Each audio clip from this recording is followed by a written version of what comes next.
We're here today. It's Sebastian Sierp on our third episode, A Monumental Time, with the historic, the indomitable, the incomparable Frank X. Walker, former poet laureate of Kentucky, and many, many, many other things. Frank, it's so good to have you here, man. Thanks for coming. Hey, it's good to be here. Yeah.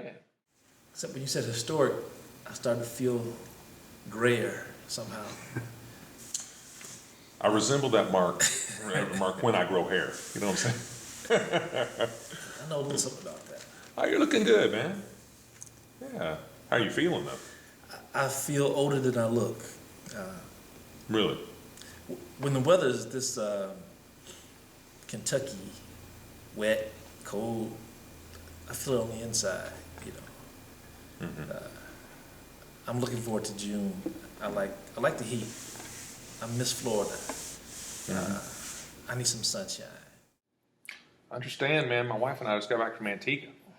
We were down there. It was warm and nice and beaches. So You trying to make me feel better or worse? no, I'm It sounds like you're bragging now. I'm being empathic, man. Hey, I'm back here with you. What are you talking about? 48 degrees outside. I'm sure that was the intention. That's not how it was. It wasn't working in that way. It's like, I'm just gonna rub some salt in it. Nah. Yeah, you know it's all love. Have you been that way? Because it's funny. I mean, I teach a lot of people, and some people are very sensitive to weather and their environment. Have you always been that way? Is that... Yes, I think for me, I just feel like it's part of being the kind of artist I am. For me, it means, metaphorically, that all of my nerves are on the outside of my body. So when there are any changes in the atmosphere, people can change the room, and I respond to it. The weather, temperature can change, can affect me, impact me. But I think because of that, I get better poetry that I'm able to interpret more accurately if I'm trying to get to the heart of something. I can really feel it with confidence. That's the upside. The downside is that you can't turn it off for me. So I'm like those people who live in Portland and Seattle in the wintertime and feel depressed all the time. But, luckily we don't have Portland weather 12 months a year. Right. It is spring. It's a very spring week, so temperatures drop 40 degrees in less than 24 hours. And my body is like, what happened? Yeah. Well, and I know people that I lived in Florida for a couple of years, so I know that people there, they're so used to that weather, and then they come someplace like here, or even worse if they go to Chicago or something, and then it's like, I'm in a coma. How can you live like this? Yeah. Well, my in-laws live in Florida, but they're also from Jamaica. So when they come to Kentucky or to D.C., we meet them there.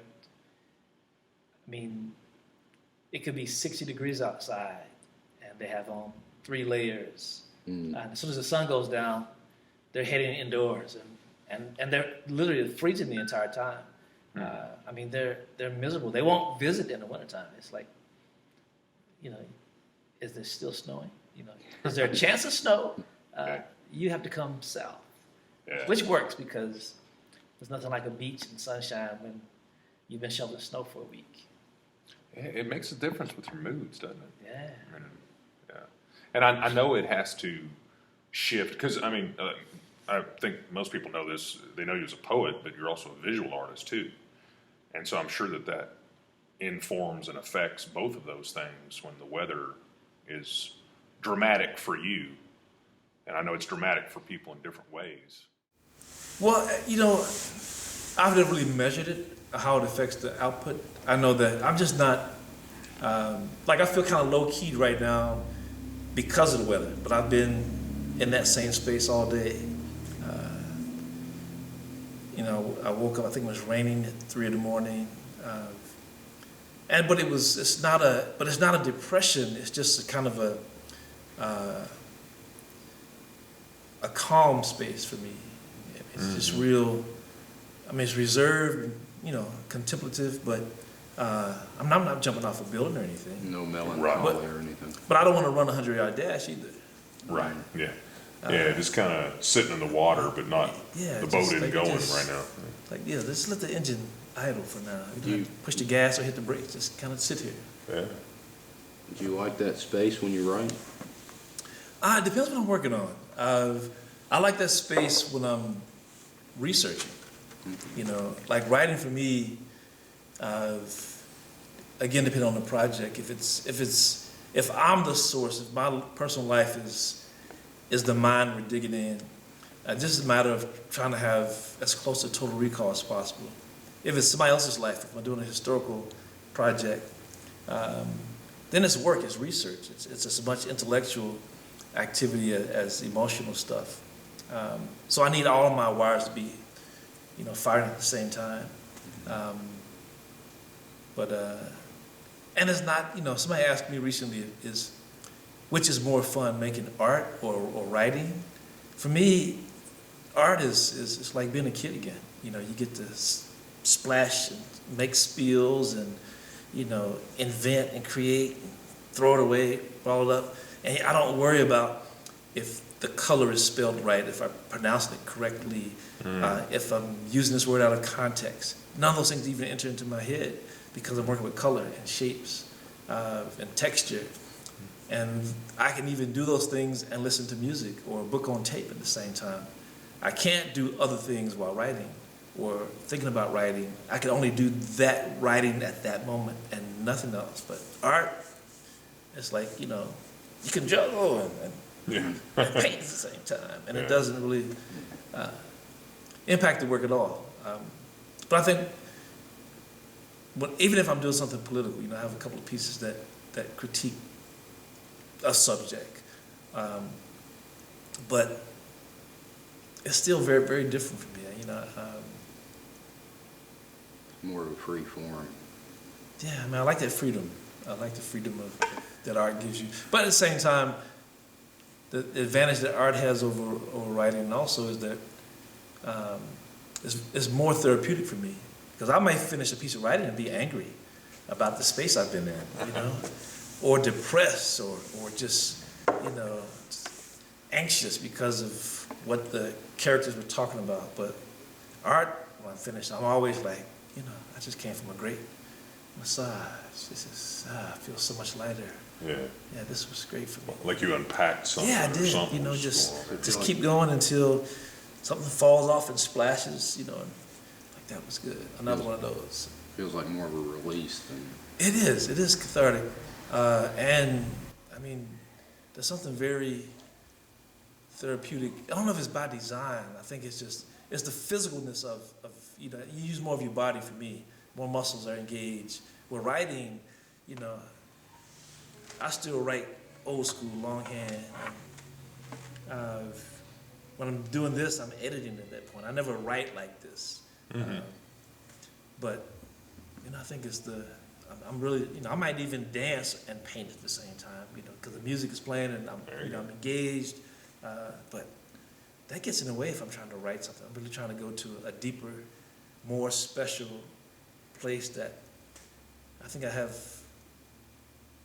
probably have as much confidence as a visual art project, but I think I have less trust of other things to impact it or mess it up or influence it. I'm really trying to get this raw thing and, you know, and analyze it, interrogate it, and then say something about it in as few words as possible that makes sense to other people, and maybe makes sense to me. Sometimes I write stuff down and go, what was I drinking? You know. Right. And you know, I just turn the page. It's all over. But it's arting. It's arting. You know. Yeah, it's talking with a lot of people that do different types of, you know, just different media. They seem to have that voice, but it seems like that voice is so necessary because you don't want to churn out crap. But at the same time, that voice, if it's shouting in your head, seems to be so limiting, and it becomes this perfectionist voice. I mean, Are you always walking the tightrope with that? No, I never worry about stuff like that. I think I trust my process. And there's always a voice in my head. But I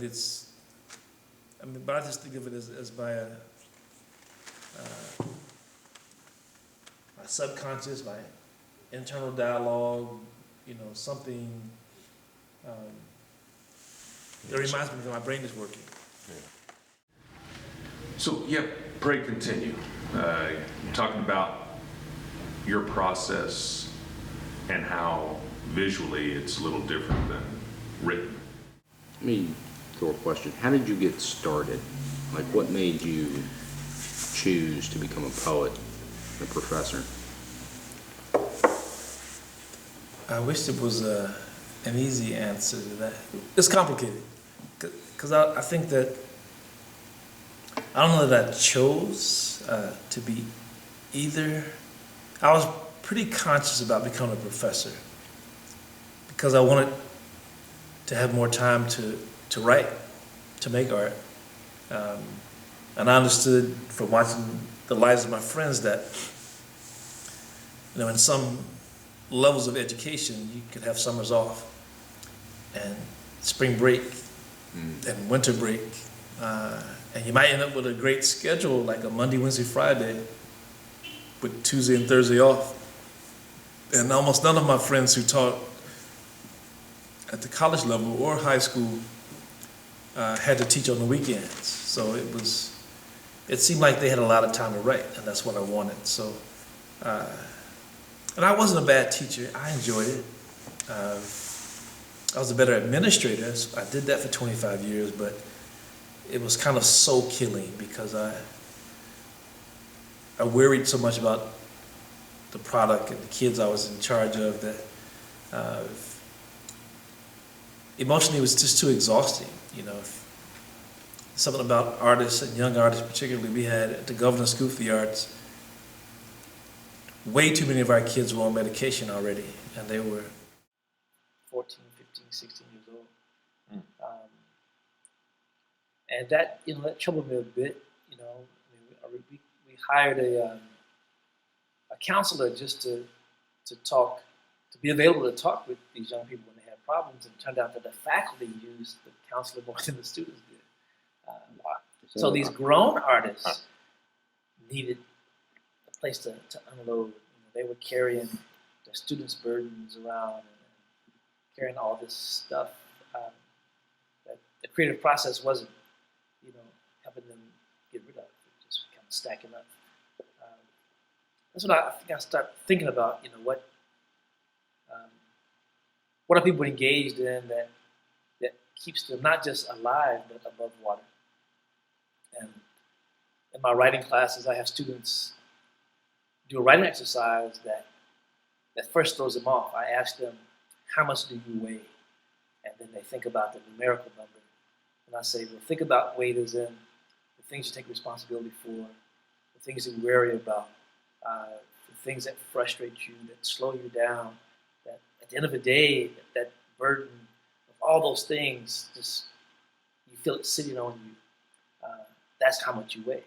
Minus the things you engage in that make you feel lighter, that help you float, that make you laugh. If there aren't enough things that push you above that versus the things that are heavy, then you might be drowning. And then they start thinking about writing these things down. You can see those students on their faces. They realize that they need to do something else. They're not having enough fun, or they don't have a person who makes them laugh in their life, or they're not engaged in an activity that releases stress enough, even if it's just walking. Sometimes that can be the thing you need to save your life. If all these other things are weighing you down. But then there are those people who are so soulless, they don't care about anybody else, just themselves. And nothing happens in the world can make them feel any heavier because they just don't care. And so, they're so light, it's scary. that's right around that social path person. And just can't, I don't know how you live in the world, and if the person across from you is crying, and how you ignore that, or if you see somebody come in with a bruise on their face, and they're in your charge, how do you not ask about that? I think the thing about being a teacher, you're in front of all these people, and if one person had a problem a day, that's a problem every day for you. That's one day for them, but it's every day for you because the numbers just working against you.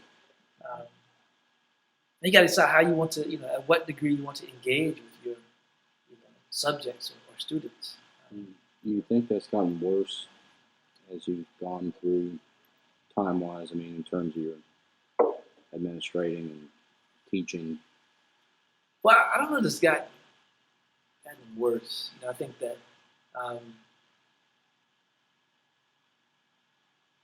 now I've changed careers a couple times, so I haven't had my entire life to think about it, and I'm on the other side of the screen now. I was that student for the longest time, but I knew teachers who really cared about their students, and I knew teachers that students hated because they didn't care about them, or they felt they didn't care about them. And there used to be that thing where people said, those who can do it, those who can't teach. And I believed that until I became a teacher, right? I'm like, that's unfair. There's some very talented people who are teaching because they love young people, or they love, the subject so much they want to share it with the world. But there are also people who shouldn't be in front of the classroom. I've had some of those teachers. Sure. How do you use that energy? You use it for yourself or against yourself? How much power do you give them? Can they make you angry every time you think about them? And they've been dead for years. That's a lot of power you give away. I don't spend a lot of time thinking about those things, but I know that as I've analyzed, what was happening in the lives of my relatives and people in my care, I tried to figure out, what was going on for them at school. What was the relationship with the teachers? I had a grandson who's in the school and in trouble every week for something. And we were beginning to think he was just a bad kid. And then we found out that the principal just didn't like him. For whatever reason, he just pushed the principal's buttons. So about this kid, that the principal saw him, 10 kids could be in the hallway and a light break, and he'd pick that one every time. Every time. Like personality stuff? Some kind of, energy thing that between those two, it was just all the time. We took him out of that school. Immediately his grades improved. No more detention or trouble or anything. And I remember my daughter complaining about meeting with that principal and how she found out from other parents that it wasn't just her kid, that it was anybody who looked like her kid. And all these kids were almost the same, size, height. I think to solve that issue, you have to check in that principal's head and see what it was about. There's something about this particular habitus of person that really triggered. Yeah, that triggered something for him. And wow. And nobody thought that the problem could be on that end because he's the principal. It has to be the kids. Yeah, it's beyond right? reproach. He's in that space. He's God. But this dude was broken. And a year later, he got arrested for some crazy stuff. And all of his life spilled out. It turned out that he should not have been a principal. He shouldn't be anywhere near the school. Mm-hmm. But you don't know that. You put a suit and tie on a person and give them a title. And then you're responding to the title, not the person or the person's history. But I think, going back to what we were saying earlier, if you live in a very empathic way, you pick up some of that stuff, that energy, that they say only, there are people that babies and dogs or animals don't like. There's something about that person that's, energy-wise, they're giving off this thing somewhere between fear and, terror, that babies can even feel that. They're so open and They haven't learned to shut that stuff down yet. And then, dogs can, horses even, they can smell fear,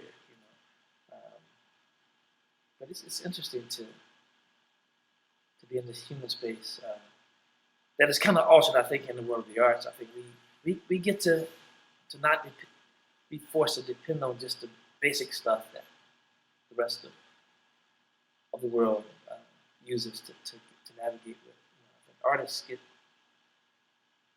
things that only make sense if you watch cartoons or comic books.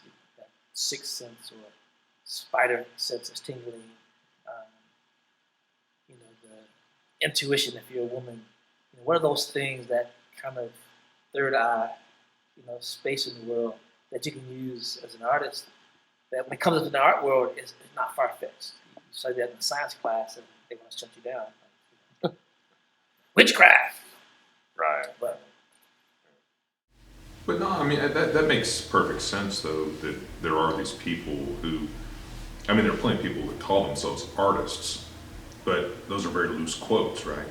Because, and it's not like putting one person down or anything, it's just about, well, when you get down to the function of an artist, and you say, okay, well, I am interpreting for all of us what's going on in our life and times, and somehow relating that to you so you can have a mirror put up. That sort of old idea of the artist. Well, how many people that are calling themselves artists are indeed doing that? Or at the very least, doing it more than they are promoting themselves or falling prey to, hey, here, okay, I'll put myself on Facebook, I'm an artist, right? Or, hey, I got, 10,000 clicks, and now I'm an artist, or, and I remember reading years ago, James Joyce called anything that stepped outside of the realm of interpreting for the average person what was going on, in other words, the function of the artist, he called it pornographic. I mean, literally, he used that term. And we think of that in a different way nowadays, but really it is in a sense of selling yourself, selling off the most sacred part of yourself. Pornographic? Like prostitution. Yeah, a form of prostitution. And yet, that's sort of idolized today. We're messed up today. I think American culture, compared to other places in the world, we do it very different in the West. I think television has changed and has changed us. Mass media's power to manipulate people who don't think as much as they used to think. I think the machines have dumbed us down. I remember as a kid, I had 25 phone numbers memorized. Now maybe 3 or 4, because I don't have to. I know my own phone number. I'm doing well to know my own too. And it's interesting how, if you're not using this stuff, it kind of shuts down after a while. Like withers. Yeah. It's oddly appealing, it seems like, to people. It seems like there are a lot of some cultures that almost idolize the Western, and try to emulate, I guess. Yeah, but I think it's all this stuff is so complicated. I think about an infatuation with American culture is one thing, but to walk 500 miles because you're so oppressive in your space, you just want a better life for yourself and your kids. That's different, I think. At the same time, I have friends from other places in the world, and I think,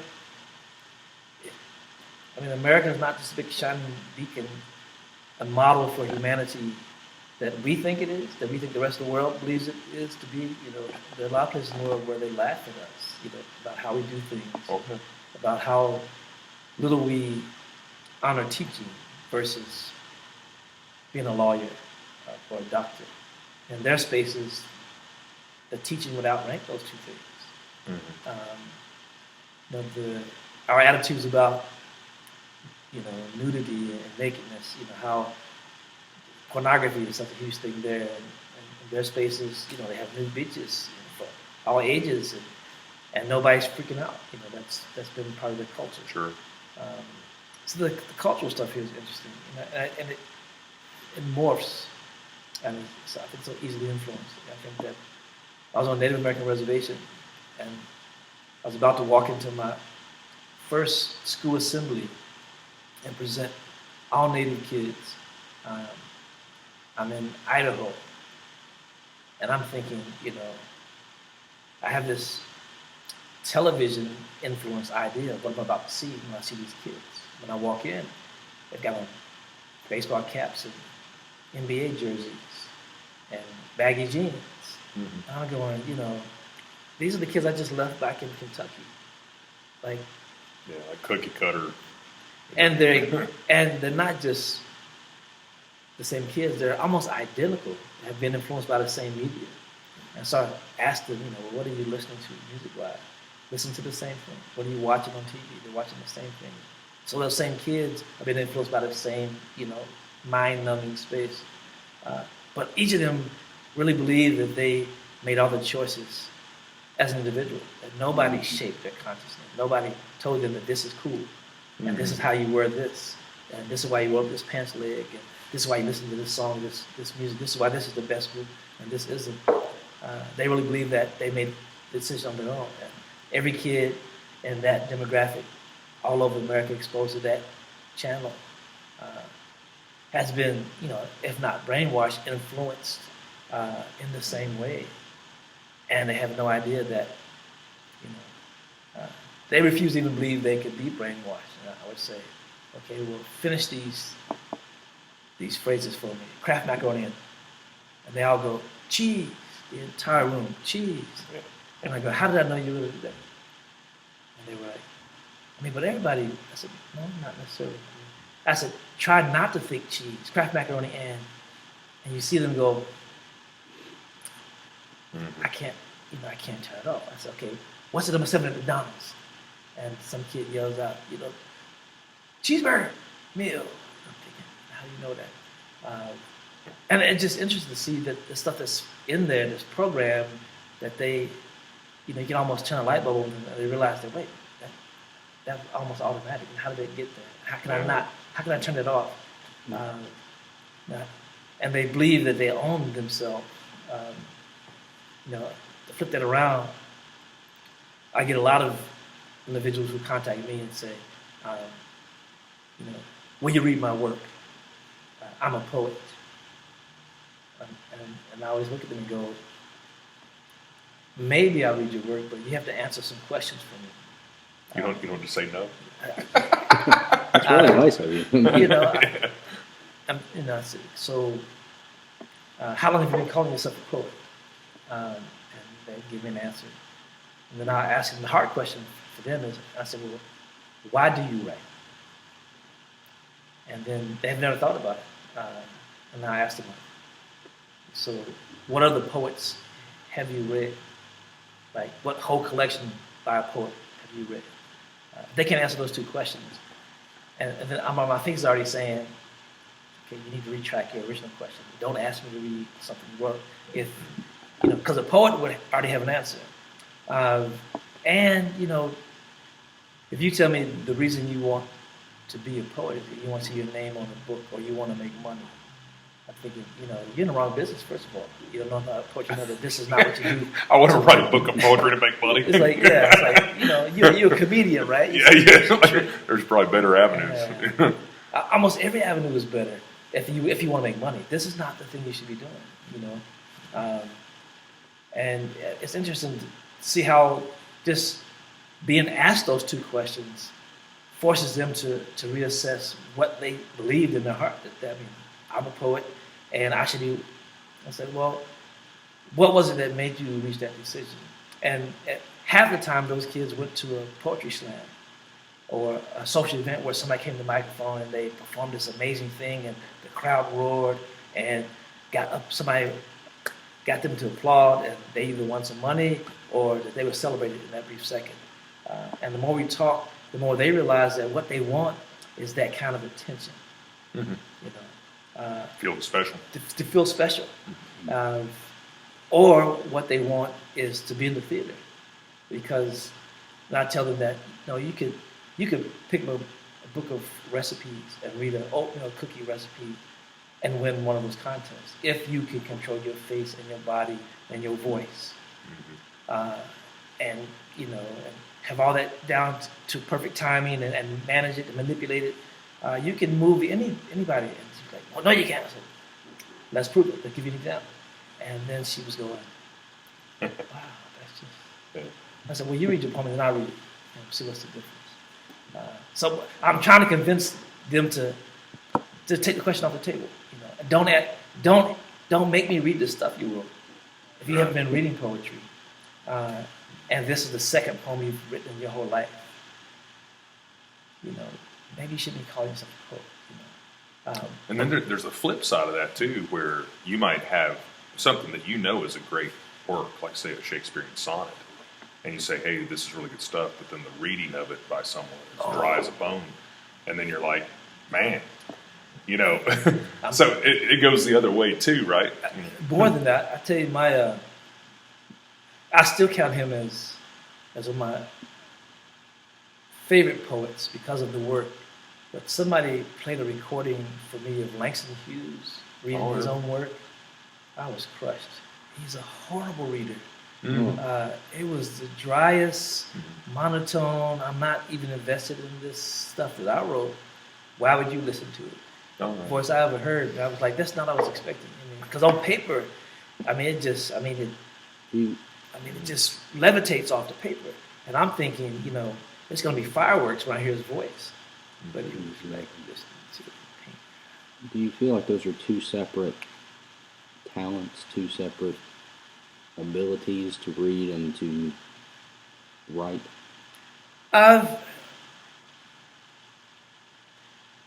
Maybe they don't always come together, I suppose. I think you can be trained to read your work well. Think that even if you think you're not a performer, if you read your work publicly, you're given a performance. And because you think you're not a performer, you think all you're supposed to do is read. And so all you do is read. But if you say, okay, read it again but a little louder, and that's not your normal talking voice, and that person is trying to control the volume, it's like, that's not don't make us turn the volume up for you. Just do it standing up and breathing. And it starts changing already. Yeah. Pretend like you're anxious to leave. This is going to be the last thing. Or if you read this, you read into the person you love across the room, and you want to convince them through this poem that they should go on a date with you. How would you change that? And they start just changing what they were doing before, and without realizing that, wow, I do have other tones. If I read with intentionality or shared with intentionality or did this in a way that wasn't about, I'm just sharing, that doesn't mean anything, I can do it any kind of way, even, with my regular voice. It makes it more sincere, but, I think you get trapped, because I've known a lot of actors over the years that refuse to watch anything. Like, say they're going to play Macbeth. Well, they won't go watch Orson Welles or anyone who's played it before on film, or go see a performance of it in that recent space before they're going to perform it. And it's because they know the dangers of, hey, I'm turning it into a mime, right? I'm basically I heard their voice, I want to sound like them, it sounded good. They fall into that. Or they think there is a certain way to do it, and so if you go, if you watch Laurence Olivier, then you're going to have this, influence. This old school classical acting, very directed, very polished voice sound. But I think it's a challenge to be, if you're a male, let's say you sing opera, and immediately they want to know you're a baritone, or you're bass, and you've heard 10 other baritones sing the same song. You can hear a little bit of difference, but there's a way to do it that is considered good, and then a way to do it that's not good. But if your challenge is to make it original, what do you bring to the table? I don't think you can really change or control is the emotional state you're in. All right. The voice is yours. You're stuck with that, right? Mm-hmm. But I think it's hard to. I had a comedian friend who wouldn't watch other comedians, but it hurt him. He really needed to watch other comedians. Yeah, I mean, there's some basic stuff that even though they're all different, I mean, there's a thing called timing. There's a thing called punchline. There's a thing called eye contact and communication. And because you know those things, how to manipulate those things, doesn't make you sound like anybody else.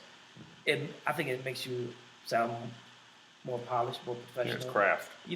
And if the craft is there, then you have something, But craft alone can't, you can't take like I know a lot of kids who got A's in English, and they think, well, I got an A on every paper I wrote, so I'm going to be a poet. I'm going to be a writer. And then they realize that what they're writing is absent of emotion, that maybe they should have thought about, well, I'll go be a journalist, which is different from being, writing fiction or writing something from this creative space. You tap into something very different. And they get lost in that space because, they don't understand, well, how do you put this thing on the page? Because I didn't see, and sometimes the kids are so programmed. I had a kid 2 weeks ago send me an email. They're required in my class to go to a public literary event, and experience it, and then come back and write me a short paper that makes it clear, the who, what, where, and when, and answer one question: what they learned about being a poet from experiencing that event. And to me, that's the simplest assignment in the world. I had one student email me and say, what do you mean when you say what, when, and where? I think I can't make that clear, Yeah, How do you I- just want the facts of the situation, right? And that's like it. you actually went. What you I went need to, a little proof. Where was it and what happened? Do you think that at the end, at the Wow. bottom of the barrel, that you end up with this kind of idea that art is entirely subjective, and that while it broadens the space, it also limits it in some way? Maybe some art, but I think my challenge is I have this belief that everybody is creative. The challenge is, what's the best way, most efficient way for you to use your creativity? Is it in the kitchen as a chef around food? Is that when your thing like clicks and you can make magic Like happen? flowing. You know it. You're doing it. Is it mixing drinks?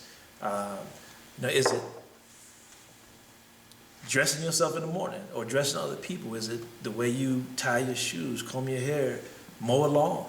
I've seen lawns that I stopped and look at and say, they didn't cut the grass. That's been landscaped. That's beautiful. Yeah, right. Somebody sat there and said, I'm not just gonna plant flowers. I'm gonna plant these in such a way that every season of the year there's something of color in this space that you encounter when you come down this driveway. I mean, they're not just gardening. I mean, they're being artsy about it. But if it doesn't necessarily transfer. And because I can write poems doesn't mean that I'm a good filmmaker. Some of the things do translate. I think, when we ran governor school, we would put dancers together with writers and ask them to just talk to each other and find common language. What does rhythm mean as a writer? What does it mean as a dancer? What other terms come up when you start talking about, what it is that you do differently? And then at the end of the week, create a collaboration together. Does it kind of come back to that sixth sense that you were talking about earlier? I think some of it is intuitive, but I think I think it's a matter of, in writing we call it, finding your voice, right? And some professions, it's just a matter of doing what you're good at. I think in a philosophical way, or even spiritual for some people, it's finding the path of, where you're no longer swimming up river against, the current, that you actually realize that, if you just flip around and swim with the current, you can go faster, and you can get to, and you weren't even trying to get there, you were just swimming. Why not swim? It happened naturally. And see what happens, and see how much the world or the universe cooperates with you, because you are now cooperating with the universe, or with at least the water, the direction of water. Otherwise, just the water's stronger than you. It looks like you're drowning. Okay, you go this way. It seems like a lot of people do, a lot of well-known people, I'll say, do cross media quite a lot, though, because, like, so let's say you have somebody like, Dennis Rodman. Had a lot of fame, right? He was crazy, right? Still crazy. But then, somebody said, well, hey, why don't we just put this guy in a film? He's so well known. And he winds up doing that movie with Jean-Claude Van Damme, right? And that's just a random example, but, what does Rodman know about acting? Does anybody care? Probably not. Did the movie sell anything? Probably enough to make its money back, because he was in it. Is that art? Whole new question, right? Well, I think you can say the movie is art, but I think it didn't make him an actor, And he was in the film.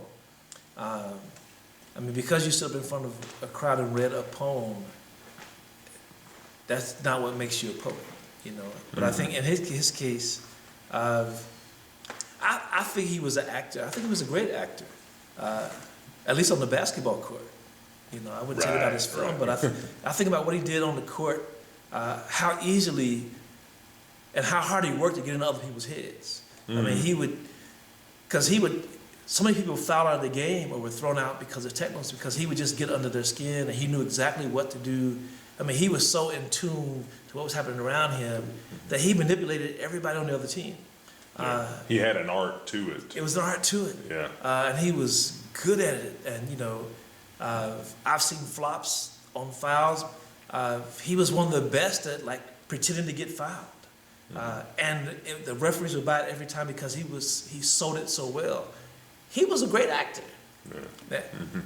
I'm not saying he's a thespian or a Shakespearean by any means, but somebody probably said, you know what? He could probably do that on the screen. Yeah, and pop culture allows for that nowadays. And I think, it's back to that rather blurry definition of art. And it all depends on who you talk to. And, in theater, some people absolutely hang their hat on Sam Shepard.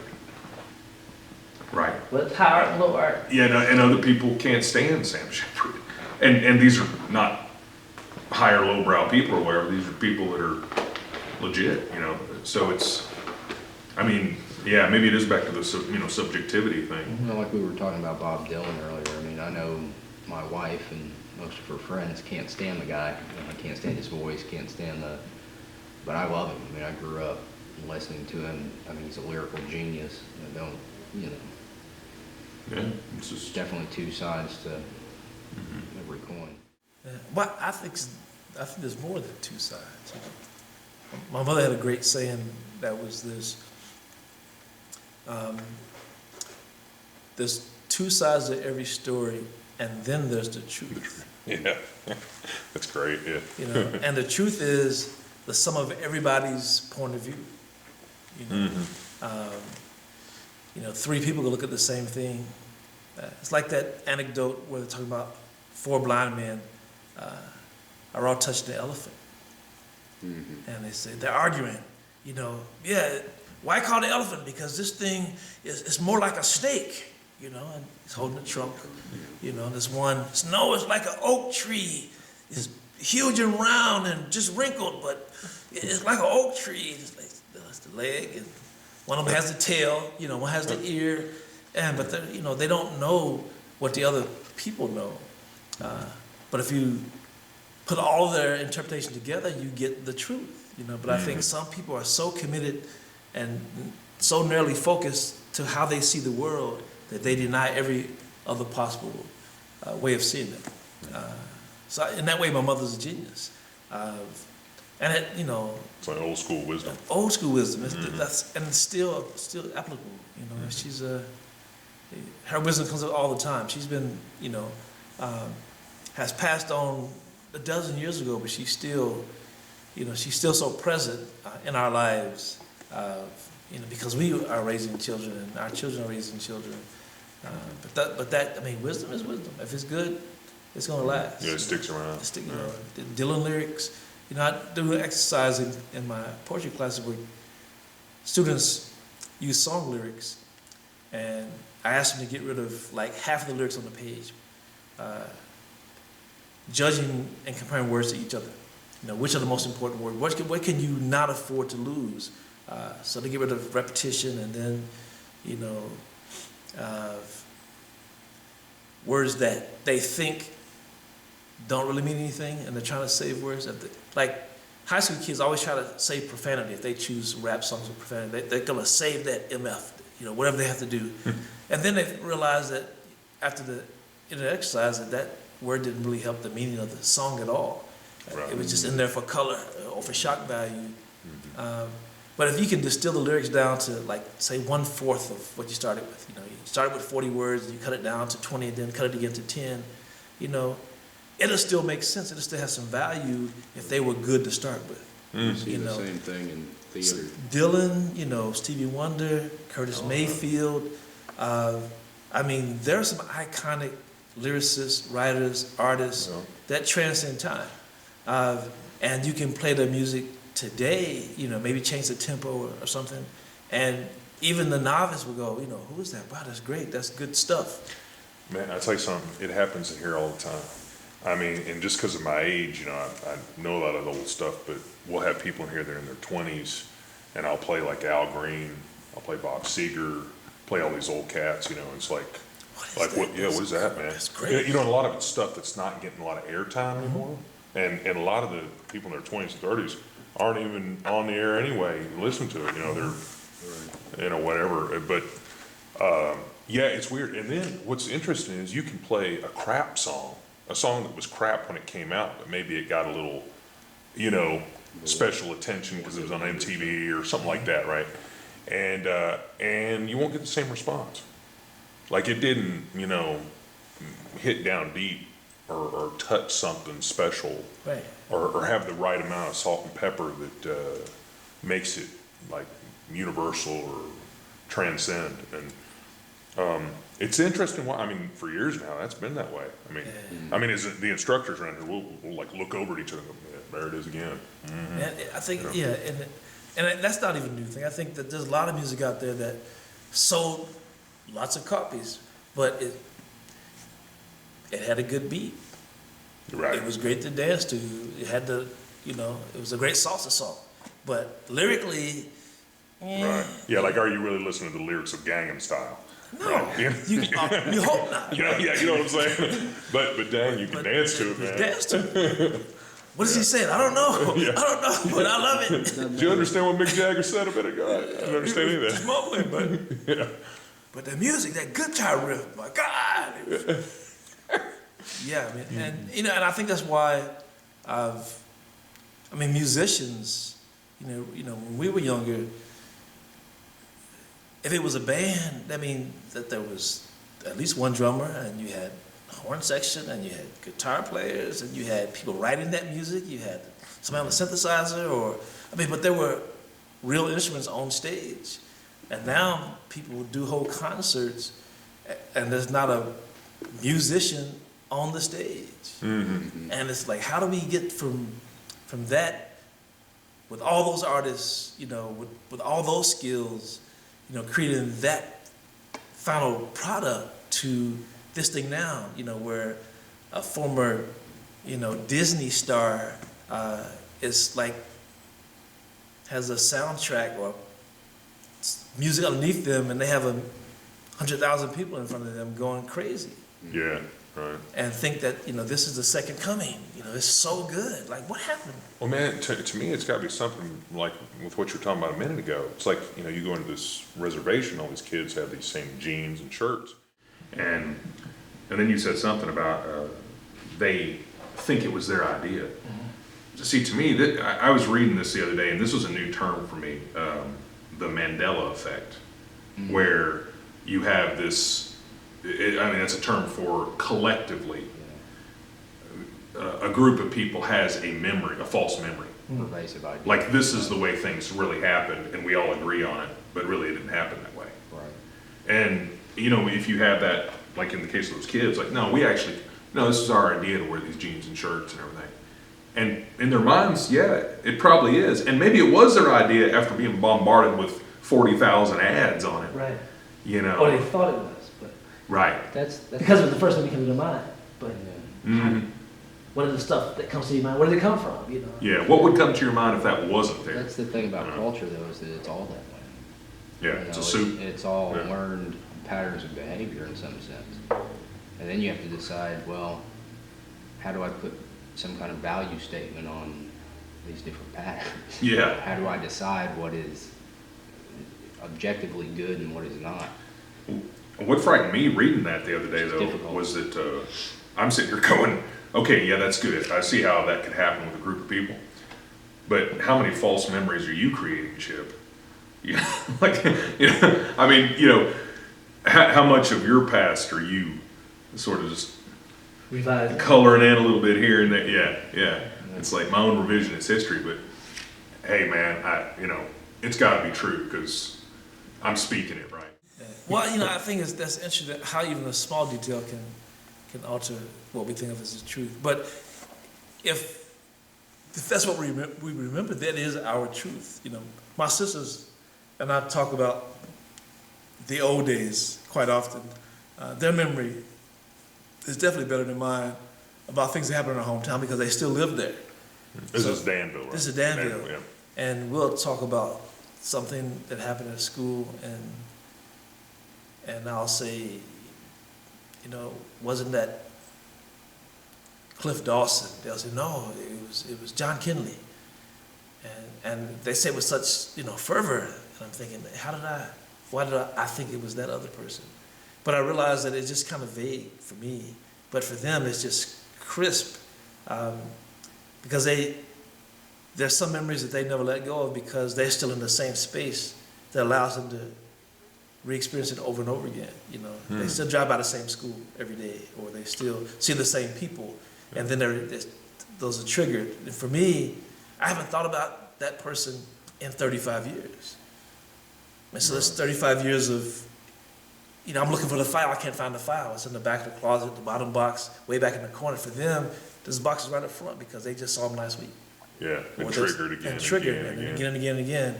And so, however our brains work, if it's like this kind of solar system, like that Kinley guy's on the planet way out there for me, and for them it's just a moon. He's right there. And,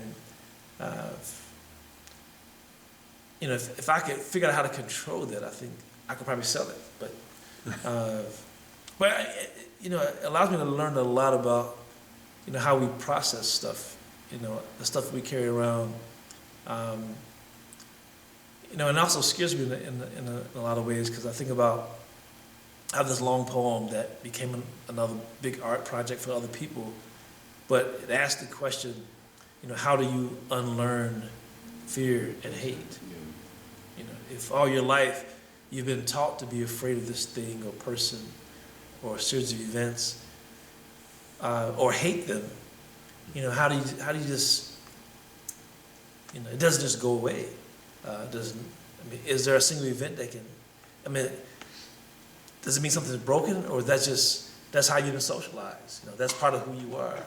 And then it's never been wrong to you in your whole, that's been,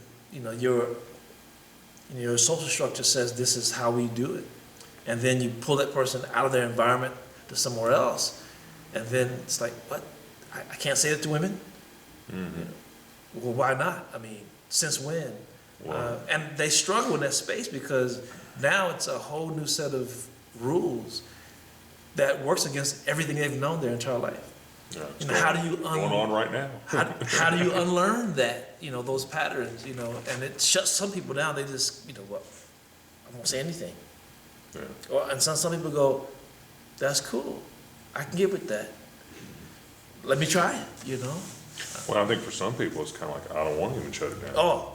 Oh, why should I? It's back to your sociopath Yeah. deal, it's like, hey, well, yeah, okay, you're pointing out that I'm having a huge impact on somebody in a negative way, and I have for a long time, and it's been okay because culture said it was okay. But now you're saying it's not okay, but inside I'm still saying it's okay. But I'll play your little game like it's not okay for a while, like that game. So. And it seems to be it's the older guys that are harder to change. It's like, well, They've been triggered 1,000 times, like you said. Yeah, I have 70 years of doing it this way. I mean, like, imagine, after 50 years, you're told that okay, you're no longer right-handed, you're left-handed, or you know how to left-handed, you're right-handed. It's gonna be everything gonna be awkward. It's like this is not how I do it. I mean, intuitively, to just pick it up and do it, but now you're hesitating, and saying, hello, I'm, James Jones. I'm not looking at you. I'm not thinking that, it's like, how do I be in a new just way? be yourself? That's a hard thing. Yeah, to hold someone's culture against them. You know what I mean? Hard, but if you think about, is it impossible? Is it? I mean, like, can you unlearn fear or hate? Right? Like I have a fear of heights, and my siblings always teach me because they think it's just something that I could just like decide to not be afraid of heights anymore. Turn off. That there's nothing happening, that I don't get up on the Empire State Building, walk out to the edge and feel this vertigo kick in, and everything in my body is like resisting, and they're laughing like what is wrong with you? And I'm going, I'm telling you, I can't do this. And I'm up against the wall, and I'm terrified. And they don't get it. And then, same sibling, a spider, this small could be across the room, and she's jumping over a table. Yeah. And you're like, I don't get it. I mean, it's like an ant with longer legs. I mean, what do you? It can't bite you. It's just so creepy. It's so scary. I can't. What is it about that little thing that you see a tarantula, that can carry you across the room in that little? Like it inflates it in your mind. The power of fear. There's so much about our minds that we don't understand. That whole thing about how little of our brains we use. Like when I first heard that, I want to meet somebody who uses 80% of their brain and see what their life is like. If we only use, less than 20%, what is it like to flip that? Would it be too much? I mean, to live like that? Well, it's evolutionary in some aspect. I mean, that climbing to 100 feet and looking over the edge is potentially dangerous, potentially fatal. Right. Yes. It's weird how many fears pop in that are so. I don't know. It seems like there are different grades of fear. I think that's what I'm trying to say.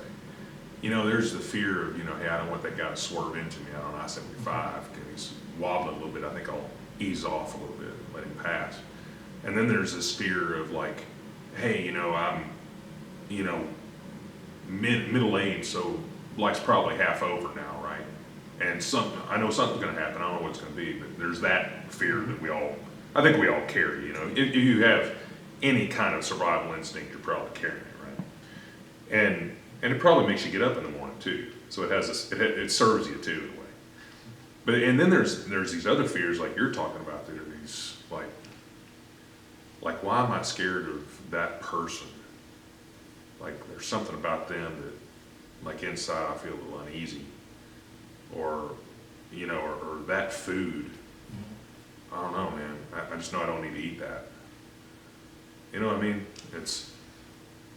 Well, I mean, it's like, I think there are rational fears and there are irrational fears, but you can't tell a person what they should be afraid of, or some of that is learned. Mhm. Also, I've read that some fears can be passed on through DNA. That your grandfather could have been, bitten by a snake and almost died, and you're afraid of snakes as soon as you see them, and don't even know that story about your grandfather. It just was passed on to you. I think that's crazy, but it's powerful at the same time. It shows you how strong that DNA stuff is. Oh man. This idea of ancestral knowledge that just kind of passes genetically. Yeah. And they don't give you the book, to tell you, read page 19, Yeah, the they're things right. you're going to be afraid of. There ain't no book. It's not there. Just living is the book. Yeah. It's so vast. A lot of times, a topic like this will come up, and my mind will kind of be like, like I feel it, like because I can't rationalize it. That's the problem. Finite instrument, infinite idea. I need it to be logical. Yeah, right. Yeah. I'm sorry, man. What were you gonna say? No, just so many of those ideas are just so vast and would take so much time to completely unpack that it's overwhelming. A lot of them are overwhelming. Yeah. Absolutely. They can be, things like, you accept the fact that, everything is complicated. Like my wife and I go through this all the time. Like she says, I tend to simplify everything. And I say she tends to complicate everything. If I ask her, the red one or the blue one, it's a tie. And she will always say, well, it depends. I must say, stop. I just pick one, red or the blue. She said, is it for somebody else? Are you gonna wear it? What are you wearing it with? And then she'll hit me with 10 questions that she needs answered before she can answer my question.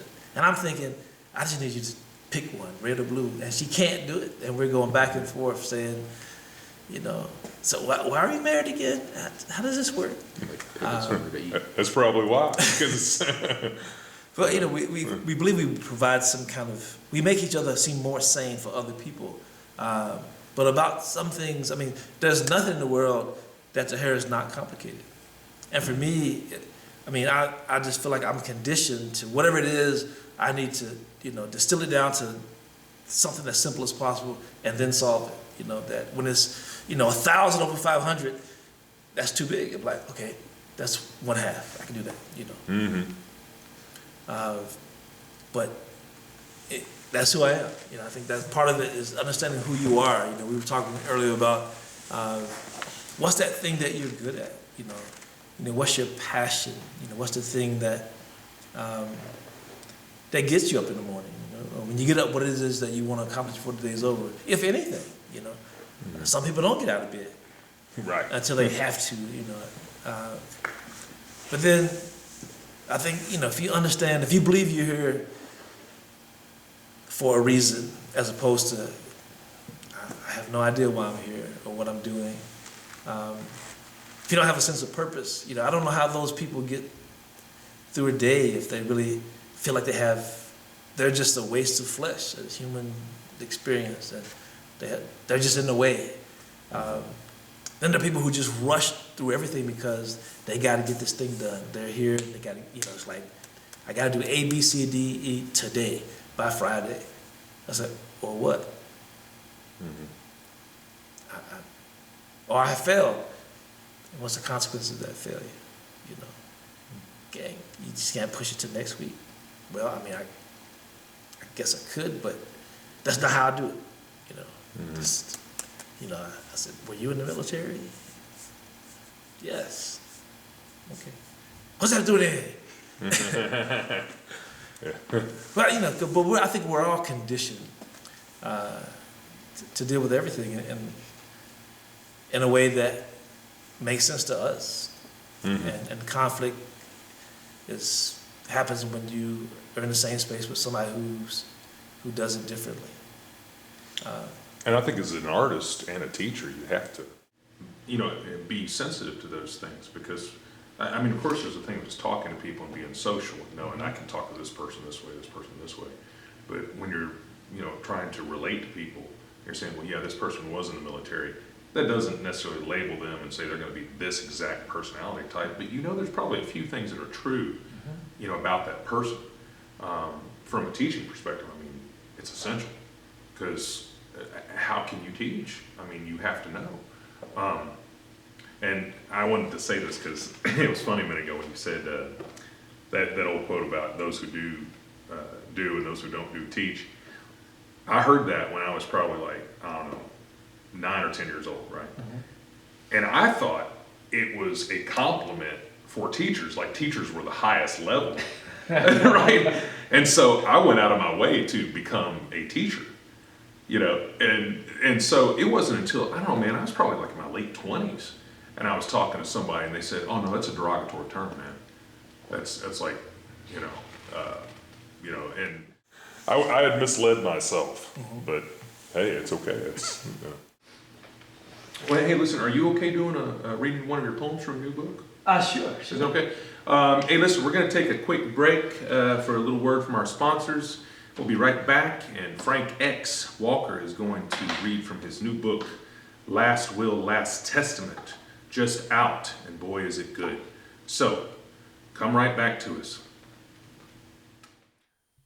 Now in its 5th season, the Athens West Theater Company begins the Season of Hope. Brighton Beach Memoirs, the classic by Neil Simon, will run from October 4th through the 20th. Please visit Athens West on Facebook or at their website at athenswest.net or call 859-425-2550 to purchase tickets or to subscribe for an entire season. And we're back. So, Frank, I know you've got a good one for us. Yes, too many choices. Any recommendations?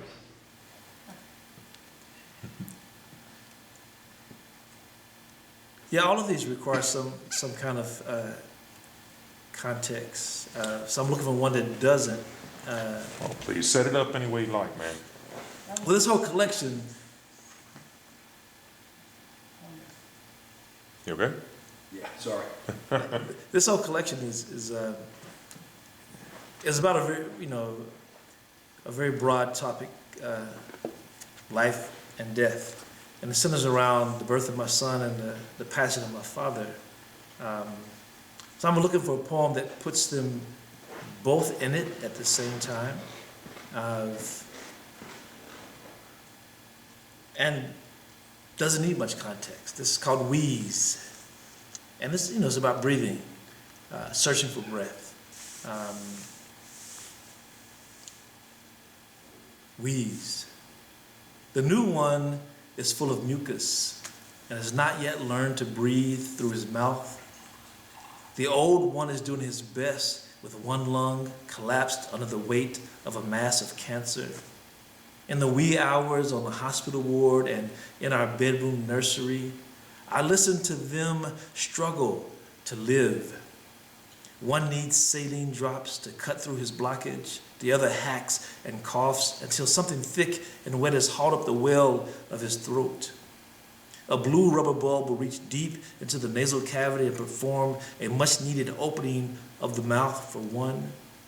A breathing treatment and oxygen tank can pretend to be the lung for the other. Holding my own breath, I lie or sit here listening to my guys gasp and wheeze and wish all my worry was air. Nice, man, nice. I got a lot of good imagery off that.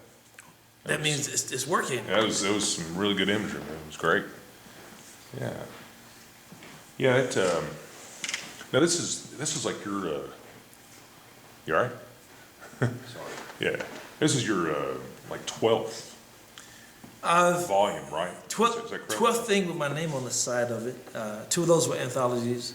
but 10th collection of just my work. And this was the hardest to write. Why's that? I think because it dealt with such deep emotional stuff and personal and family issues that, I wrestled with whether or not this was something that I wanted to make public, or if this is something I wanted people to know I felt or thought or experienced. And then had to reconcile the fact that life and death belongs to everybody. There's nobody who gets out of here without, being born into it or having to exit. And it's been reassuring. I've only read from the book a couple of times how many people are embracing the poems in it because they lost a parent or because they're a new parent. And they hear themselves, they fit themselves in their lives into those poems and those pages. And I think that's what good poetry does. It makes room for other people to say, oh, this is about me. This is about our family dynamics. You hit it on the head. Thank you for that poem that you wrote for me. I mean, that's their response. And I hope, that's the thing that makes them, want to buy the book, want to take it home because they feel a connection to it. And I read in Louisville a few days ago, and I sold only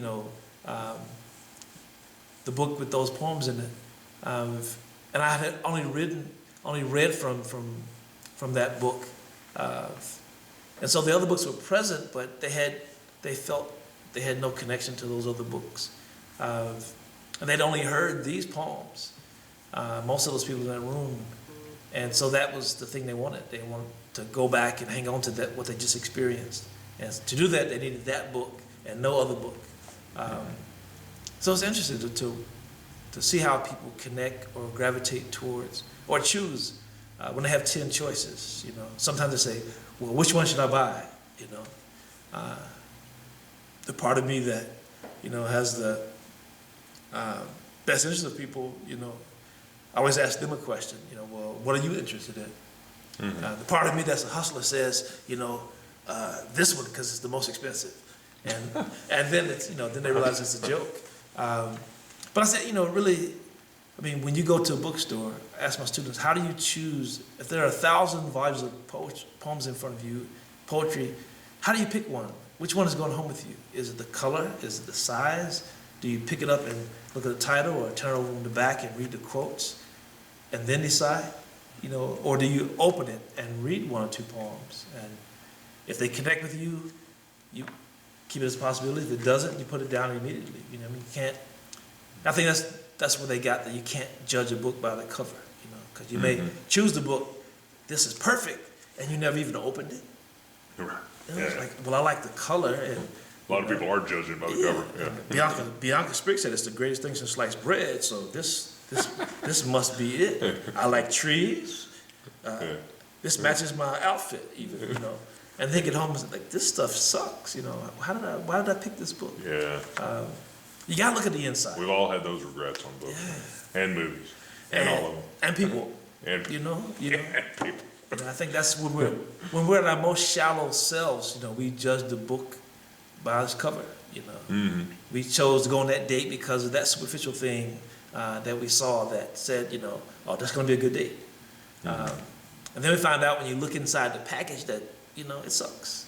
Yeah. It's like- Didn't give it a thorough, Did not. like check in with the heart about it and You everything. got to read the inside. Yeah, You got to read right. the inside. Yeah, man, I wanted to ask you about, I think that one might have stopped there. I think the Blinkens. But I wanted to ask you about,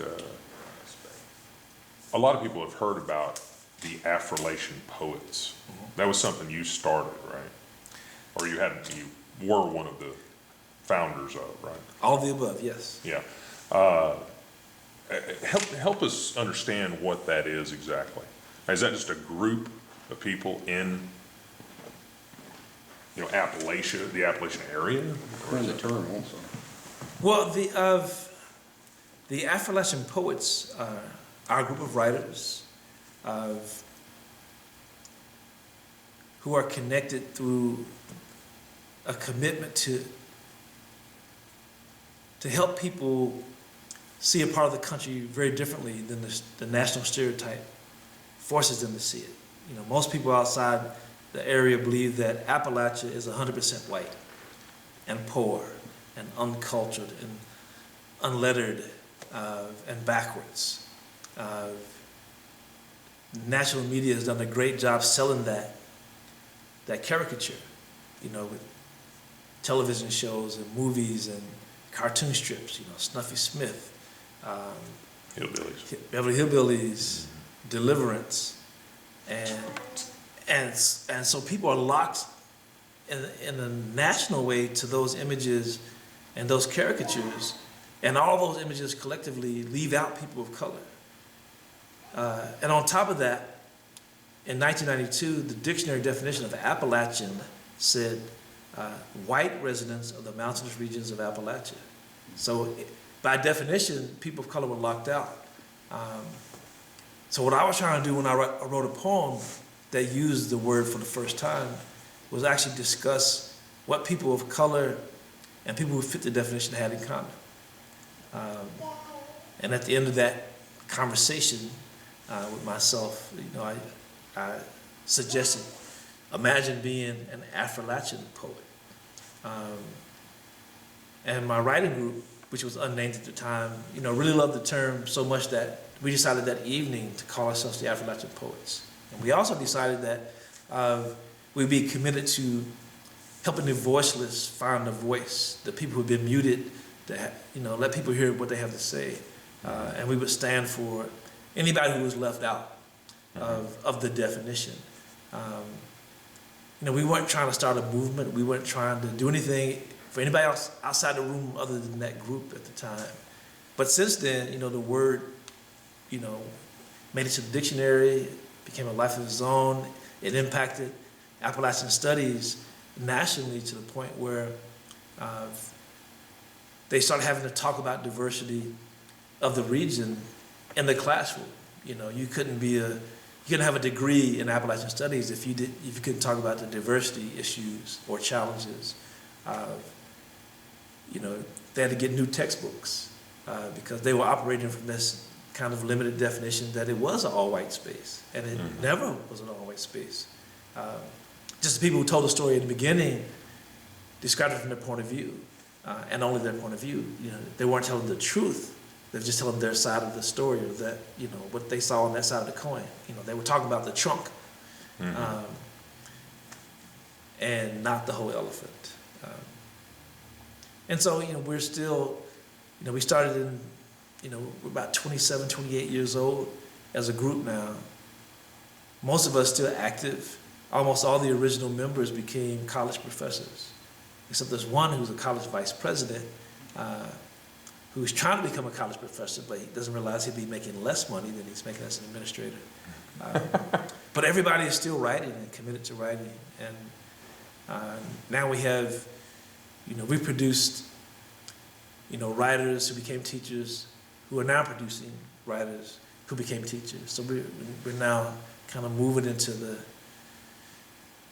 background and away from the center, and letting young people kind of drive our movement and you know, keep up this energy that is no longer limited to this part of the, it started at University of Kentucky in Lexington, and now it's a national thing. I mean, we just had a reading in the Heathman Hotel in Portland, Oregon, like less than a month ago. And you know, we get invitations to write or publish or be on panels or visit universities or tell our story, or, you know, there's a video called Cold Black Voices that it's a documentary produced when we were 10 years old about the group and how we came together and gave examples of what we produce, and we're all on there reading our work in a very smooth, polished, expensive way, it seems. Very, very, you know, won awards for the production elements of the documentary, but we're still present. We're still active. We're still doing it. I visited a class at EKU this semester called Appalachian literature, and and it was good to go in as the person who invented the word. It's a little bit of celebrity connected to that, but to see that it's still something people are growing to understand. I mean, it's part of the reason my very first book sells as well as it does, is because it's called Appalachia, and people are still discovering the word almost 20 years later for the first time, which is a good thing. It's a bad thing and a good thing. It's a good thing for the publisher, but it's a bad thing. If you've been around this long and you've never heard that word, then we need a better media campaign out there, pushing this idea of trying to help people understand who really lives there, what it's really like and about. And then you don't really appreciate how reduced to caricatures it is until a national election.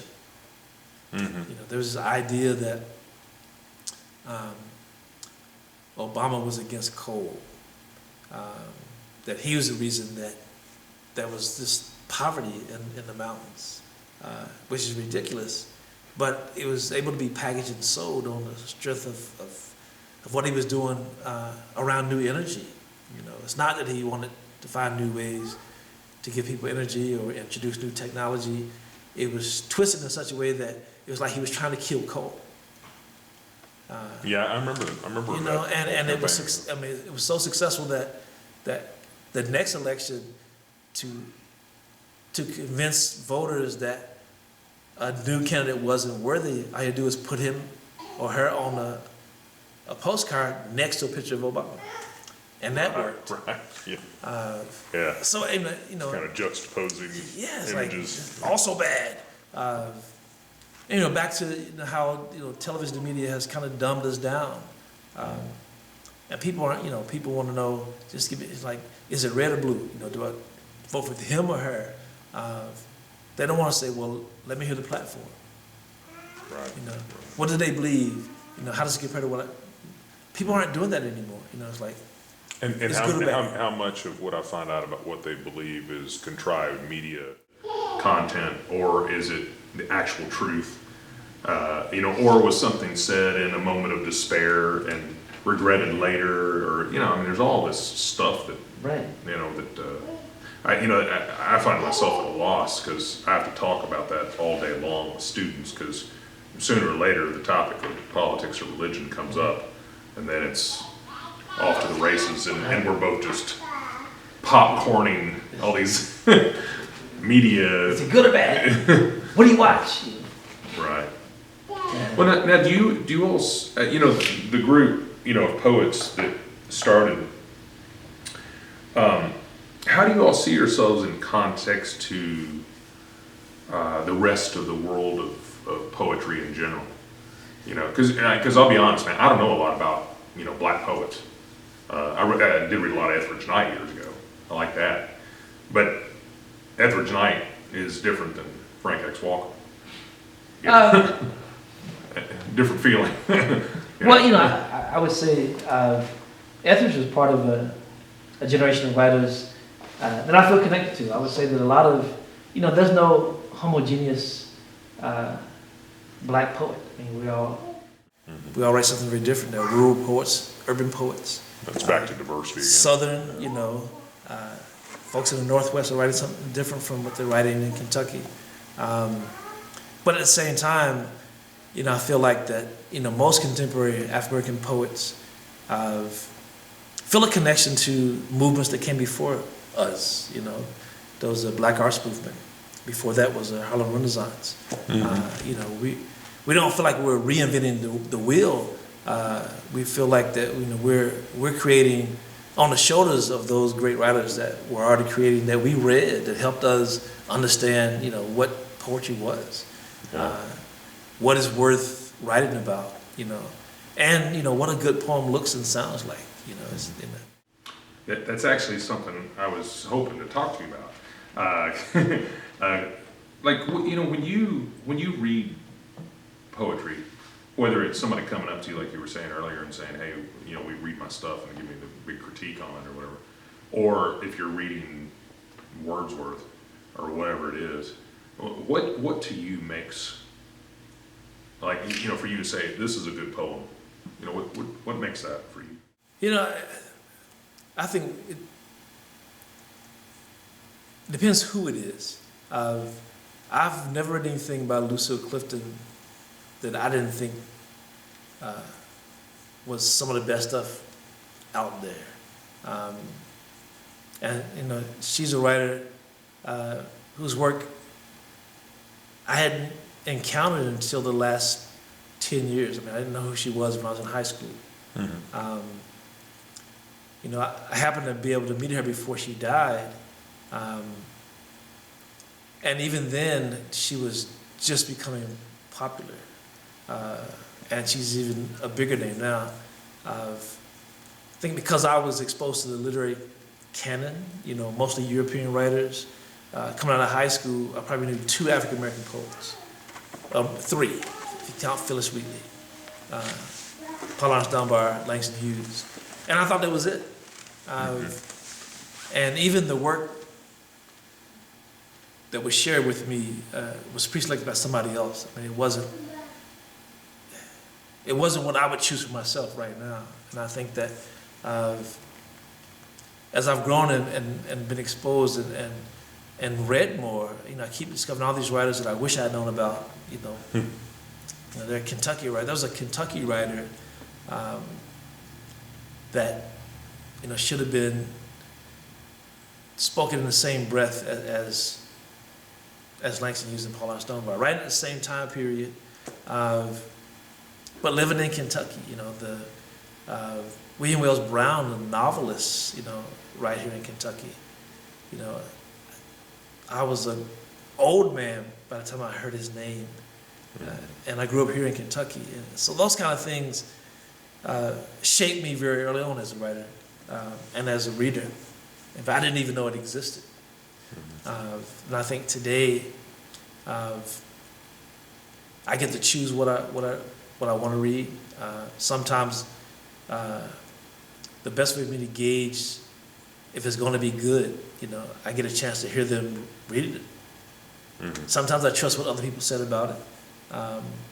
You know, if there are 2,000 new books of poetry printed every month, and I think somebody said that is the case, you know, how do you choose the ones you take home?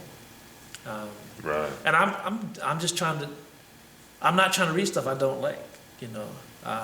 You get choosier, don't you? Yeah, you know. So it's like time's finite, and I can't.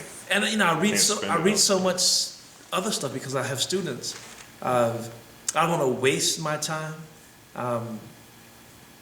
You know, so I'm still reading the great ones. I'm still reading brand new poets. You know, a nice mixture. I'm still reading student work. And when I have free time to read, I don't even read poetry. I read something about Walter Mosley, you know, whatever his newest work is. That's what I want to read. Or history stuff, biographies. You know, but I think those kind of things also fuel my poetry. You know, I don't think you have to just read poetry to write poetry, you know, but you have to read. It's going to give you more things to talk about and think about. In the same way you should travel if you want to be a poet and a writer. It gives you more things you've heard, you get to hear more things and see more things, which hopefully gives you more fuel and more tools to use when you sit down to write something that needs to be original or fresh or done in a way that nobody's done it or it doesn't sound like it's cliche. And holds interests. Yeah. Right. Has the feeling of, wow, I really want to read the next line, not, I wonder if I'm going to have chicken or fish tonight. Hey, Sally. We're going to be right back here in just 1 second. Frank's new book, Last Will, Last Testament, available, I'm assuming on Amazon, yes? Yes, everything's on Amazon, right? But Accents Publishing has a website, and that's the easiest way to get it. Accents Publishing. You can Google it. You can check it out. Go get you a copy. You know it's going to be good. It's Frank X. Walker. We're going to be back here in just 1 sec.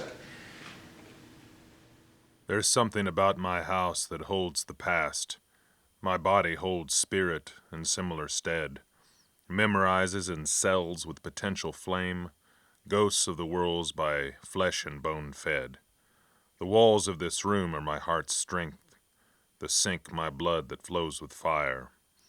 The bedroom holds my resting bones, the brick my flesh and fair attire.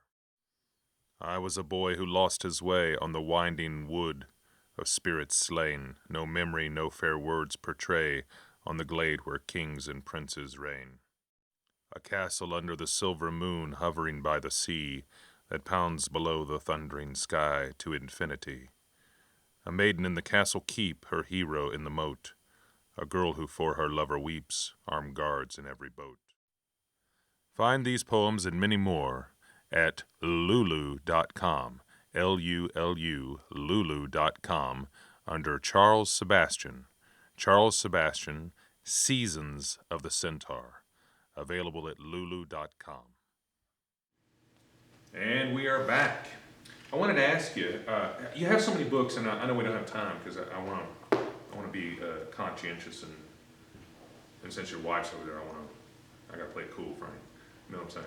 So, but I wanted to talk to you a little bit about York, because these two were just fascinating to me.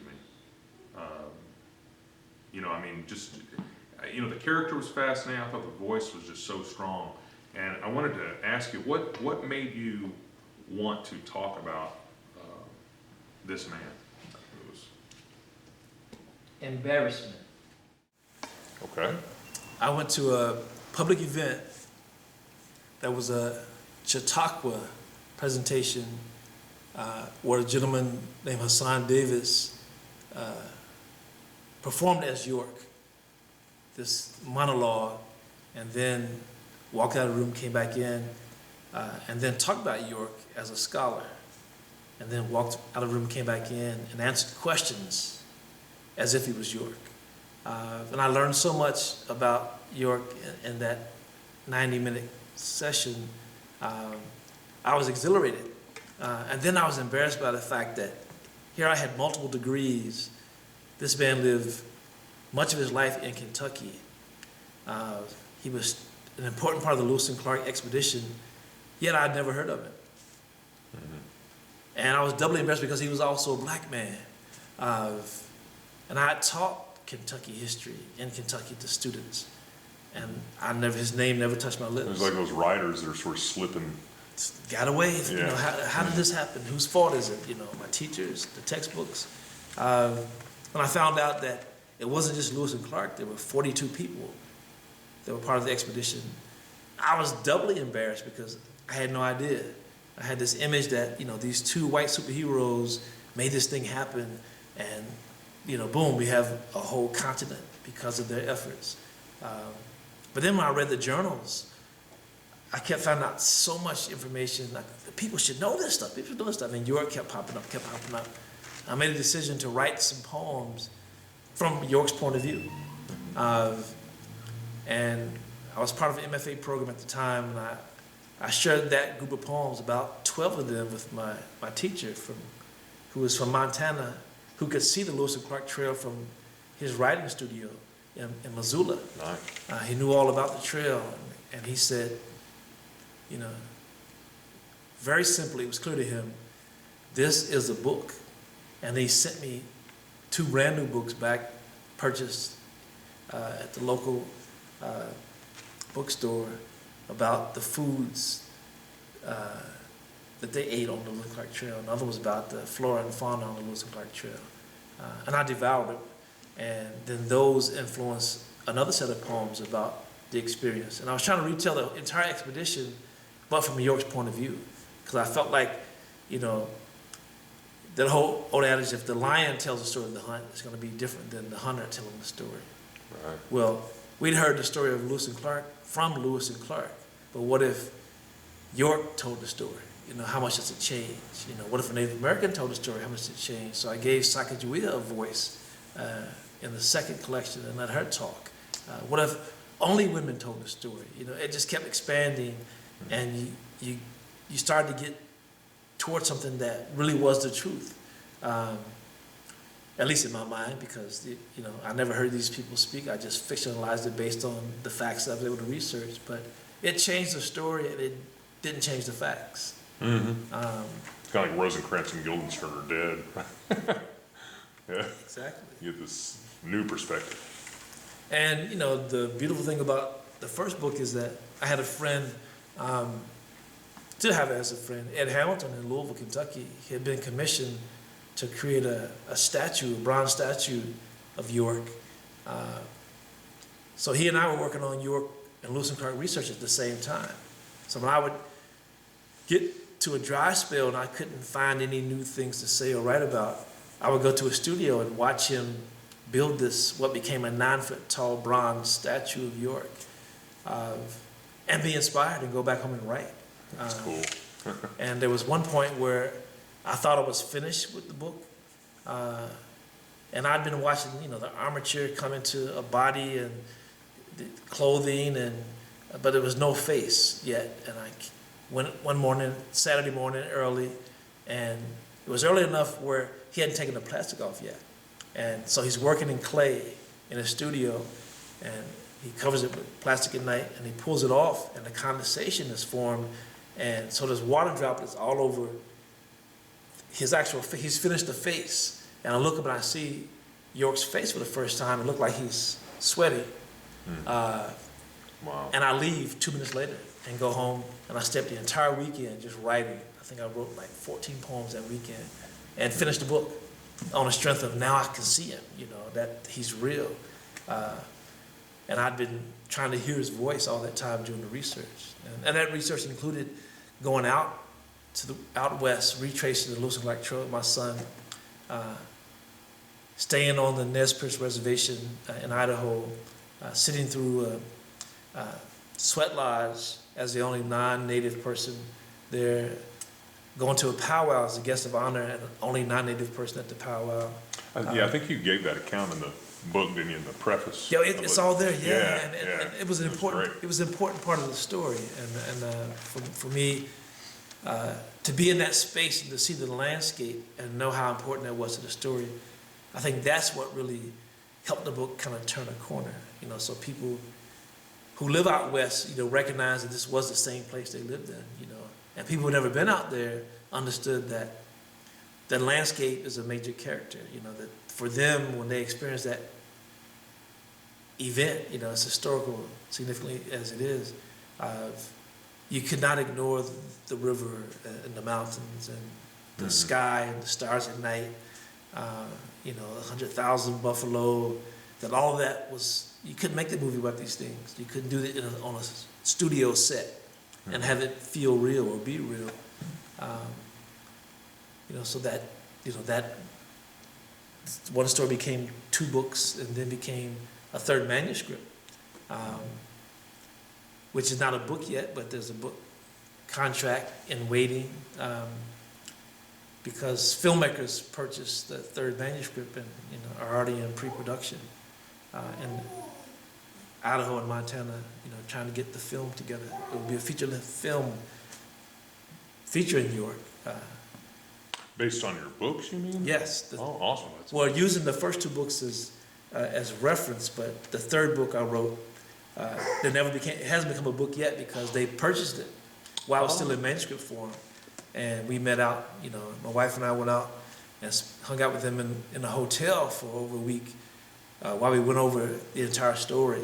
And they tried to figure out exactly which part they wanted to tell. And then, you know, that's when I found out that when you sell your book to a filmmaker, that it's no longer your book, you know. Right. You have sold the rights. Yeah, and they also wanted to, you know, the first contract they sent gave them all rights to York that I couldn't even talk about York anymore if I signed that contract. And we went back and forth a lot, saying, I can't sign this. I mean, I can't say I'll never talk about York again in public ever. I mean, you can't own everything York. That's crazy. But No, that's how they do it. They'll try to tighten it down, Yeah. and understandably so. I mean, you know, if you have 20, 30 million riding on a project, and you don't want anything to blindside you, or more. You want to get your money back and make a profit. Yeah, of course. You know, that's just business. Yeah, you know, who do you feel in today's world is giving, like, I don't know if I want to use the word correct voice, but a voice you feel is true to the black community. You know what I'm saying? I mean, like artists or whomever, but, you know, because, I mean, Aaron and I we're white boys. We, you know, and we just don't have the context, man. And we never will, you know, because we just don't have that experience, but. So what we see is everything from the outside in, as portrayed by media and you know, artists, loose quotes sometimes not. I personally like a lot of the old school stuff, like, you know, Gordon Parks movies, you know, some of that stuff. But even that had a lot of not true stuff in it, I'm guessing. But, you know, from your perspective, you know, who do you feel is given a real voice, like what's really going on? I don't think there's a singular voice. I think that's the challenge, and I think there's not one black experience, so one voice couldn't capture it. But I think a collection of artists and scholars, but not necessarily what people experience as pop culture, you know, phenomena. Like I trust Gordon Parks' vision of Black America. I think he did an amazing job, especially his photographs, of capturing the black experience. The Life magazine stuff, yeah, that, especially, yeah. There's an exhibit on tour now of his amazing work. His catalog of work probably did more to capture the authentic black experience than any book about the black experience out there.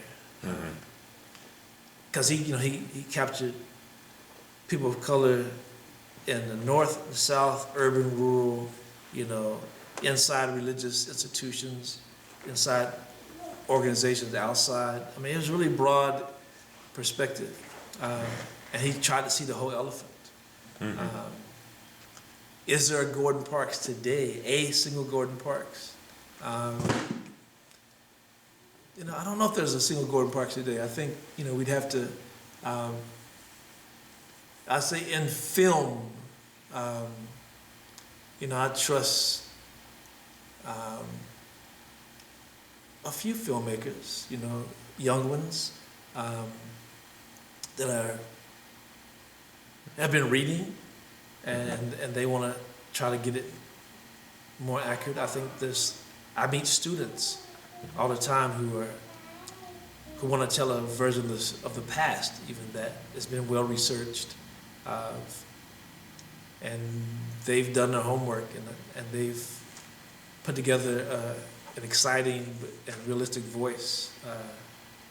Dorian Hairston from Lexington, you know, I met him in high school. He's already finished his MFA. He's a high school English teacher now, but he's writing a book about Negro League baseball that I think would be better than any historical book about Negro League baseball that exists, because of the way he's doing it and the amount of research he's done, and the fact that he was a baseball player. His brother plays in the professional league, and so he knows everything about baseball. And his research about Negro League baseball is exhaustive. So he's done the research. He knows the entire history. He's going to transform himself back to that space and tell the story from the inside. And the same way that I did with the York books. And I'm excited about, you know, that book project and what it will become. And it will be authentic. You know, I think he'll be. But then he's talking about 1940. You know, 1950. Different time. Different time. But I think it takes some distance to tell the whole truth. Because right now the story's still being written, you know. Right. You know, people keep saying, you know, what will this time period in politics look like? You know, what will be written about this point in history, you know? It depends. We don't know. I mean, if an impeachment happens, it changes everything. You know, will Trump be talked about in the same breath as Nixon? When you say Nixon, you know, you dirty crook, it's been reduced to these. Yeah, like hand gestures. Hand gestures. Like I mean, a caricature. It's a cartoon thing, and it's this long. I mean, there's no book about him anymore. There's an image, you know, there are catchphrases, and that's the sum of him. It seems like that's what most dignitaries get reduced to. You know, I mean, I've noticed that before where it seems like they get compartmentalized down to this one little thing. Like, you know, if you say Jimmy Carter, for instance, you know, if you're old enough to remember his time, you know, you kind of think, okay, well, peanuts and a big smile, right? Yeah. You know, or Reagan, you know, old actor, right? You know, But I think that's the nature of Western media, you know, this reductionism that happens. Yeah, I don't know if it happens in other countries. I mean, it's hard to know, but it's interesting you pointed out, because that's really, but you know what, also I think the burden is with the public in terms of going and getting educated on, oh, this is what happened during that administration. And there's so much that you hear that happened, and then 10 years later you won't hear about it. 20 years, it's pretty much forgotten. Well, time steals a lot of it. Yeah, and it's just gone. So unless you really go and get the shovel out and start digging. Well, it takes effort, and at the same time, there are people who are managing the information, who are spinning the truth, and now there's this thing called alternate truth. You really have to be very selective and conscious about, you know, what you're reading, and because there are people who only get their news from the internet, who don't watch the news anymore. Right. And then it's like, well, can you even trust the news? Some people think you can't trust the news unless it's Fox. That's the only truth on the planet. But then, you know, some people read 4 newspapers to make sure they see the whole elephant. You know, they read newspaper, the BBC, you know. It's like you're doing research and go and get at least 3 references and then, you know, then you have the truth, right? You know. And so we've known that all along, but at the same time, we keep falling for the easy, the simple, the quick. It's like we want a microwave. You know, this is the post-microwave America, you know. that sounds like a poem title, man. Give that one away. I mean, because, you know, we after we wanted everything quick and then easy, you know, we just say, it doesn't have to be true anymore. If I can consume it in a sound bite. Right. Low resolution. Yeah.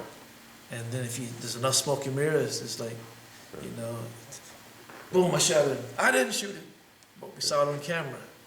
Did you? Was it really me? Was it my hand?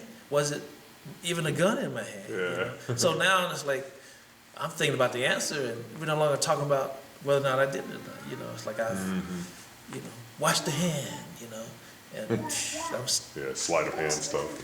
yeah. There's so much of that going on.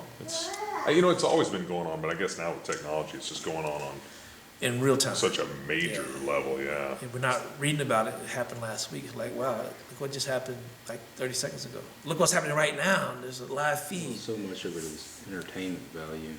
It's like no one really cares. They just want to have whatever reaction they're going to have, and then ride the emotional wave until the next thing shows up.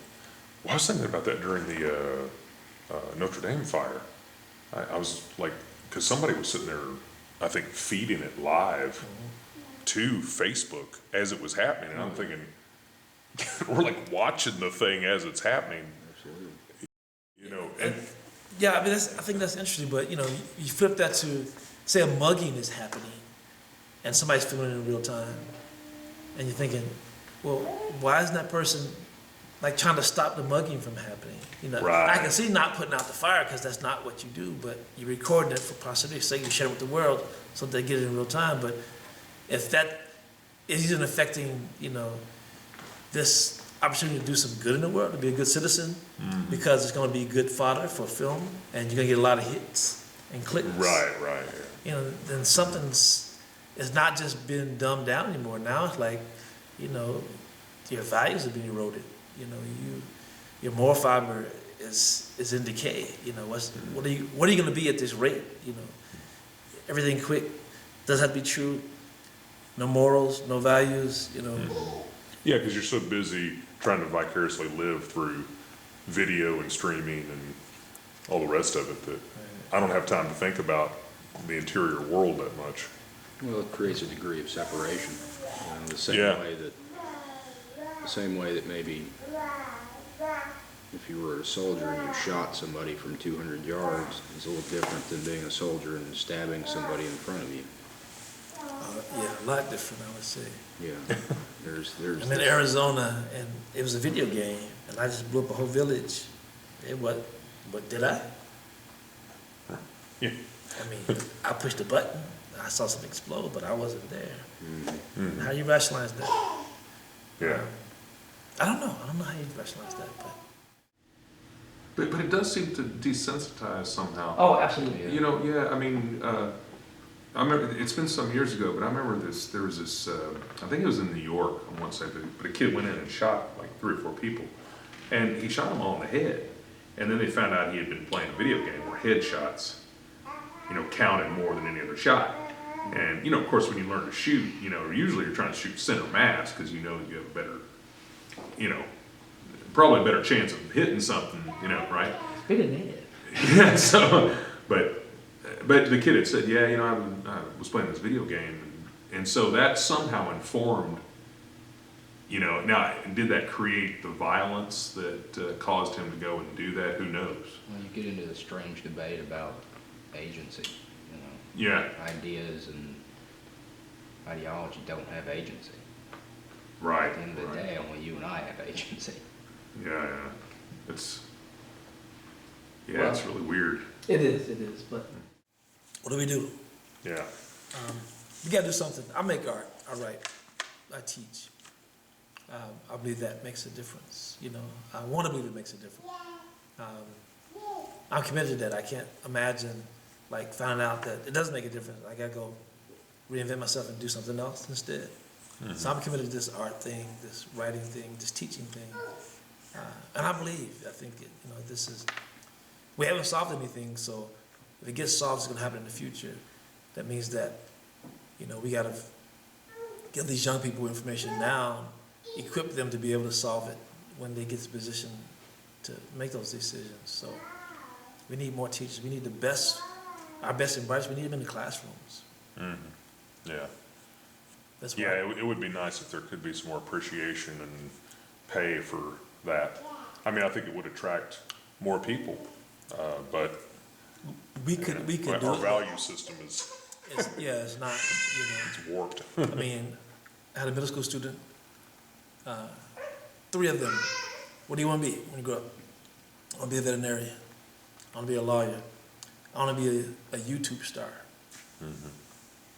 I was like, YouTube star. she actually said a YouTuber. I said, what is that? She said, I want my own channel and I want to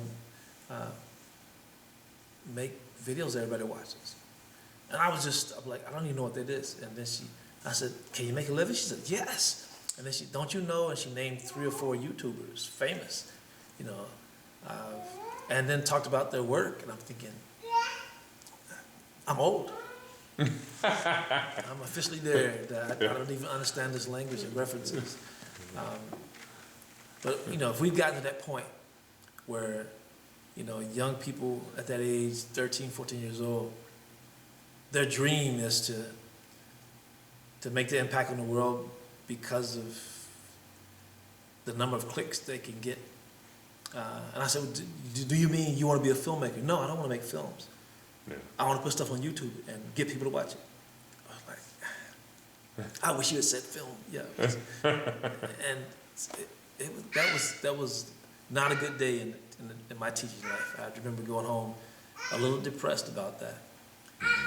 And thinking, how do I work against this? How do I take advantage of that urge and need and help them see it in a different way in case there are 1,000 of those young people that believe that's what they want to do. Mm. Probably are, unfortunately. Probably more than that. But it is strangely influential. I mean, there's a lot of YouTube content that is influential. I mean, philosophically and education-wise and things of that nature. It's not all pop culture, whatever. The problem is weeding through it. Right. And, I think that'll be the new task is to, say, wheat and chaff, and there's just so much chaff. Well, Oh, It really is. to take the platform and make it useful. Yeah. Man, I get the sense that baby is I think- ready to I rock. think the and alarm wife is too. sounding. Yeah. Strap him in, love. Strap him Yeah. in. Right. Yeah, Frank, we want to thank you so much for coming on tonight. Well, I hope some of this is useful when you get down to the editing booth. Yeah, no, I think it's gonna be wonderful. It's exactly the kind of, deeper repartee we're looking for the show. And, we wanna say it one more time, people out there watching, Frank X. Walker, new book, Last Will, Last Testament. Go check out his, previous books as well. They are excellent, and I think most are available on Amazon at this point, I believe. That's correct. If not, check out your local library, check out, find bookstores everywhere, get them any way you can. But get them. And also check out some of Frank's visual. Now, with your visual art, is that available for sale, or how's that work? Most of the stuff in the current exhibit is for sale. Okay. Probably about 80% of it. So Okay. And now is the exhibit going on? It's going on currently, right? it is up until June 11th. June 11th. And where is this? Carnegie Center for Literacy Okay. in downtown Lexington. That's the corner of 2nd Street and Mill Street. Mm-hmm. Yeah, go check it out. The Carnegie Center is a great place, and check out Frank's work. We're hoping to have Frank on again sometime soon. Frank? Appreciate Al, yeah, thank you, man. You rock. Yeah, we love having you on. it. What a great conversation. Oh, it was great. Yeah.